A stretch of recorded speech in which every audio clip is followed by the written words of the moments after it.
A sheriff's office wants to name a bridge after deputies who died in the line of duty, and county leaders want your input.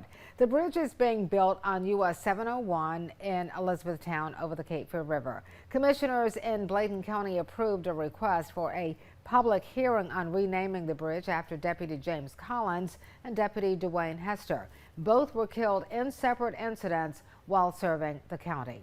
One commissioner suggested that James Smith be included in the renaming. Smith was a roadside cleanup crew supervisor who died in 2019 after having a medical emergency.